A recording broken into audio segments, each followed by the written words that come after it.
नमस्कार दोस्तों, पहलवान गुरुदीन ग्रुप ऑफ कॉलेज के यूट्यूब चैनल में आपका स्वागत है। मैं रामलाल रैकवार, प्रवक्ता राजनीति विज्ञान, पहलवान गुरुदीन विधि महाविद्यालय पनारी ललितपुर।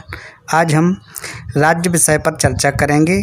राज्य क्या है, राज्य की परिभाषा, राज्य का अर्थ, राज्य के जो आवश्यक तत्व, तो इन सभी टॉपिकों पर आज हम चर्चा करेंगे। राज्य मानव समाज का अत्यंत महत्वपूर्ण समुदाय है। हमारा अस्तित्व, हमारी सुरक्षा और हमारा विकास राज्य की परिधि के अंतर्गत ही संभव है। हमारा सांस्कृतिक विकास, हमारा वाणिज्य व्यवसाय, हमारा चहुमुखी विकास सभी राज्य की सुस्थिरता पर ही अवलंबित है। राज्य का अर्थ, राज्य शब्द अंग्रेजी भाषा के स्टेट्स शब्द का हिंदी रूपांतर है। स्टेट लैटिन भाषा के स्टेटस से बना है, जिसका अर्थ किसी व्यक्ति का सामाजिक स्तर होता है। प्राचीन काल में समाज तथा राज्य में कोई अंतर नहीं समझा जाता था, परंतु धीरे धीरे इसका अर्थ बदलता गया। सर्वप्रथम मैकियावेली ने राज्य शब्द का प्रयोग राष्ट्रीय राज्य के लिए किया। राज्य शब्द का अर्थ युग अनुरूप बदलता रहा है। विभिन्न लोगों ने इसे विभिन्न दृष्टिकोण से देखा है। कोई राज्य को एक प्राकृतिक संस्था मानता है तो कोई उसे कृत्रिम संस्था समझता है। कोई उसे मानवीय विकास का साधन मानता है तो कोई उसे दमन और शोषण का यंत्र मानता है। इसलिए कहा जा सकता है कि राज्य भूभाग, जनसंख्या, सरकार और संप्रभुता के योग से निर्मित होता है। अर्थात राज्य से हमारा आशय निश्चित भूभाग में निवास करने वाले लोगों से है, जिसकी एक संगठित सरकार हो तथा जो अपनी वैदेशिक नीति में पूर्ण रूप से स्वतंत्र हो। राज्य की परिभाषा, राज्य की प्रमुख परिभाषाओं का अध्ययन करेंगे। गिलक्राइस्ट ने राज्य की परिभाषा देते हुए कहा है कि राज्य वहाँ है जहाँ अनेक लोग एक ऐसी सरकार की अधीनता में एक निश्चित भूभाग पर रहते हैं, जो आंतरिक विषयों में उसकी राजसत्ता व्यक्त करने का एक अंग है और जो बाह्य विषयों में अन्य सरकारों से स्वतंत्र है। इसी प्रकार लास्की ने कहा है कि राज्य एक प्रादेशिक समाज है जो सरकार और प्रजा में विभक्त हो और अपने निश्चित भूभाग के अंदर समस्त संस्थाओं में सर्वोच्च हो।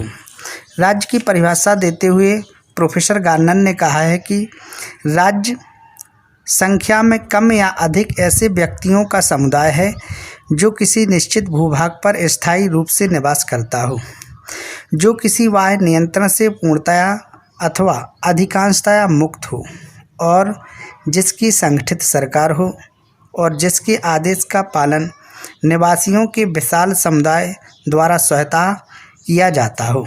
इस प्रकार राज्य के लिए जो परिभाषा गवर्नर ने प्रस्तुत की है वह उपयुक्त एवं पूर्ण है, जिसमें राज्य के चारों तत्वों का विद्यमान होना पाया जाता है। राज्य के जो आवश्यक तत्व हैं उन पर चर्चा करेंगे। राज्य की विभिन्न परिभाषाओं के अध्ययन से स्पष्ट हो जाता है कि राज्य के अस्तित्व के लिए चार तत्वों का होना आवश्यक है: जनसंख्या, भूभाग, सरकार तथा प्रभुसत्ता। इनमें से किसी एक के भी अभाव में राज्य का निर्माण नहीं हो सकता। पहला है जनसंख्या। राज्य का मुख्य तत्व जनसंख्या है। राज्य मनुष्यों की एक राजनीतिक संस्था है। बिना जनसंख्या के राज्य की स्थापना तो दूर, उसकी कल्पना भी नहीं की जा सकती। राज्य में कितनी जनसंख्या होनी चाहिए, इसके लिए कोई निश्चित नियम नहीं है, परंतु राज्य के लिए पर्याप्त जनसंख्या होनी चाहिए। 10-20 मनुष्यों से राज्य नहीं बनता। राज्य की जनसंख्या कितनी हो, इस संबंध में विद्वानों में मतभेद हैं। यूनानी दार्शनिक प्लेटो ने एक आदर्श राज्य की जनसंख्या 5040 निश्चित की थी। अरस्तु के मतानुसार जनसंख्या इतनी अधिक या कम नहीं होनी चाहिए कि भली प्रकार शासित न हो सके। रूसो प्रत्यक्ष लोकतंत्र का समर्थक था, इसलिए उसने छोटे राज्यों का समर्थन किया।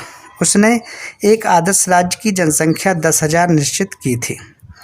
यहाँ पर स्मरणीय है कि प्राचीन काल में नगर राज्यों की जनसंख्या बहुत कम हुआ करती थी, परंतु आज के युग में बहुत बड़े बड़े राज्य स्थापित हो चुके हैं।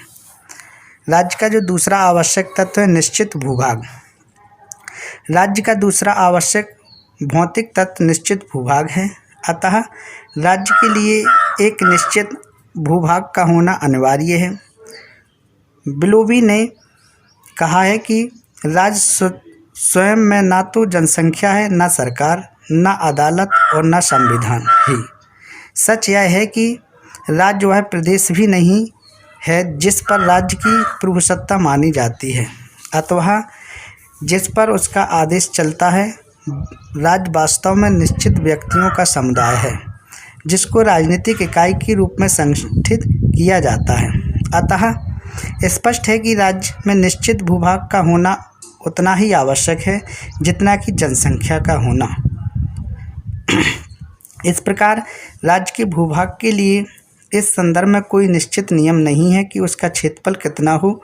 वर्तमान समय में विश्व में छोटे बड़े सभी राज्य हैं। उदाहरणार्थ पूर्व सोवियत संघ का क्षेत्रफल 83,48,349 वर्ग किलोमीटर, संयुक्त राज्य अमेरिका का क्षेत्रफल 27,35,123 वर्ग किलोमीटर तथा सैन मेरिनो का केवल 61 वर्ग किलोमीटर ही क्षेत्रफल है।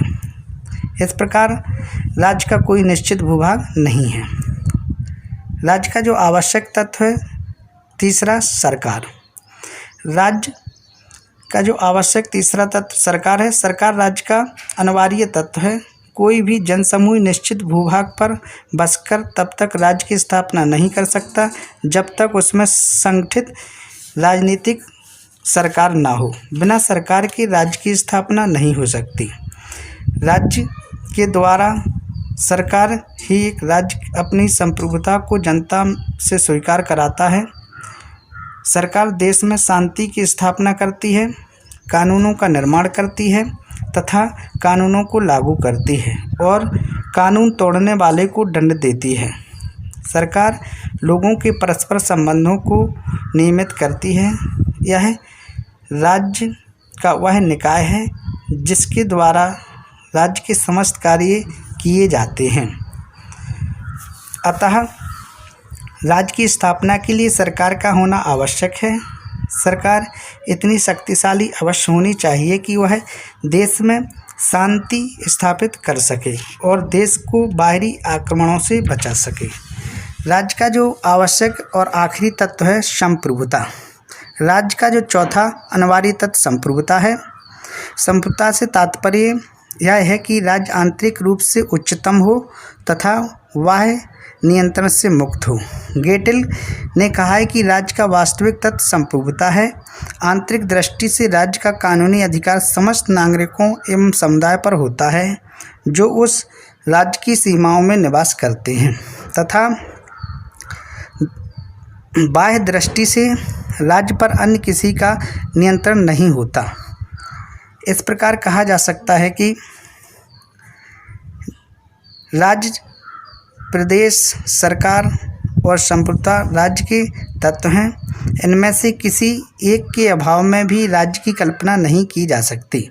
संक्षेप में राज्य उस मानव समुदाय को कहते हैं जो किसी निश्चित भूभाग में स्थायी रूप से निवास करता हो, जिसकी अपनी संगठित सरकार हो तथा जिसके प्रभुसत्ता का निवास हो। राज्य के तत्वों में संप्रभुता सर्वाधिक महत्वपूर्ण तत्व माना जाता है। यह राज्य की आत्मा है। धन्यवाद।